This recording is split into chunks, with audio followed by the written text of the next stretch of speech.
Thanks again for joining us. My name is Drapper. At Drapper Environmental Consultants, we do what we do because we believe in innovation for the environment, especially in the areas of water, wastewater and stormwater. One of the areas that our business works in is sewer overflows, and we design, manufacture and deliver to the market a technology called the WATSOL Sewer Overflow Comb. And I'm here today with Andrew Lindsay from Unitywater. He's going to talk to us a little bit about Unitywater, what they do, and a few of the projects that we've done. So welcome, Andrew. Thank you, thanks for having me. No worries. How about you let everyone know a little bit about what Unitywater does? Yeah, okay, well Unitywater is the water and sewer authority for the Sunshine Coast, Moreton Bay and Noosa Regional Council areas.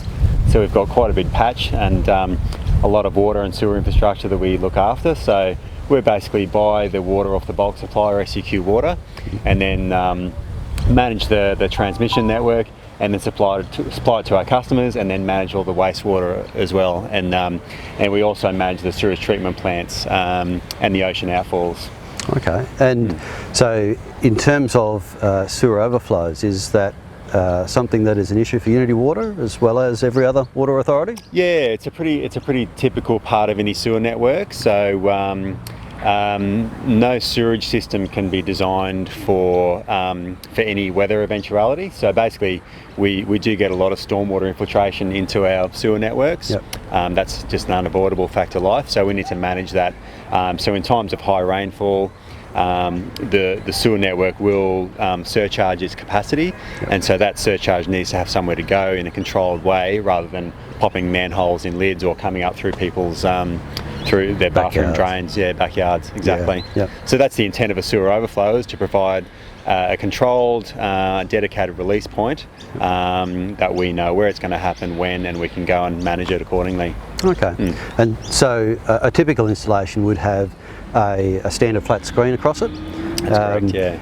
And in a couple of the situations, a couple of projects that we've been working with you on, Unitywater's gone towards the WATSOL sewer comb. So yeah, what was the reasoning behind that? The main reason is the nature of the receiving environment. So a sewer overflow will normally discharge to either a stormwater drain, yep, or else a creek or a gully or somewhere where that flow can escape. So and obviously it does leave a bit of mess, being sewage, that has to then be cleaned up. So the nature of the receiving environment dictates the standard of treatment, I suppose, that you want that released effluent to have. Sure. And in a high-profile environment like a creek in the middle of a town or a city, somewhere which is highly visible, sensitive environment, and where in the public eye, I suppose, you want to make sure that treatment is as good as it can be. So that's where we've opted to use the comb screen separator, because it does provide that additional level of filtration and provides a much cleaner effluent to the environment. Awesome. And I suppose to be clear, the sewer comb technology is not taking everything out of the water, it's just taking the solids. That's right. The nasties that end up right, that are difficult to pick up, they're hazardous, they're unsightly, and that that's sort of right, thing. Yeah. The liquids you can suck up with a sucker truck, or you can dilute and disperse, but it's the solids which are highly visible. Yeah. And makes it not look very pretty to the public eye, and is also damaging to the environment. So they're the ones that we want to try and filter out and keep in the sewer system. Fantastic.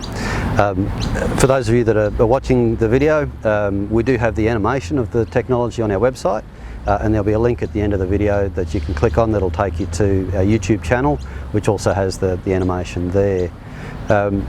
Andrew, we supply these systems as two rails and a single assembly to sort of make that installation process fairly quick and simple. Yep. You were on site when these systems went in. Was there any feedback that we can learn from? Yeah, I think that the main feedback was that they were easy to install. I think we made a couple of design tweaks around the brackets. Yep. We suggested a couple of things to you that might have improved the installation, but overall they were very easy to install. They just bolt to the manhole wall, dynabolt into the concrete, and it's one self-contained unit. So it just slides in the hole, and then you just attach your screens accordingly. Yep. according to your guys, your installation spec. manual. Yeah, Yep. installation manual. So yeah, I think the guys who actually, our contractors who did the work, they were very happy with the installation, and Awesome. and it went pretty smoothly. So. And unfortunately, we've not had enough rain to have any overflows, as good and bad that might be, but they've been installed. And we have a few others that are not necessarily with Unitywater, going through the tender stage. We've installed multiple systems across Australia now, and we'll keep you informed as we get more and more of these in the ground. And we're learning from the process. We do a custom design to suit each site, because what we're finding is that each sewer network is just slightly different. So we do have to go through that design process. But thanks, Andrew, for joining us today, and we'll keep you up to date as we have more projects come through. Thank you. Right, thanks a lot. Thank you.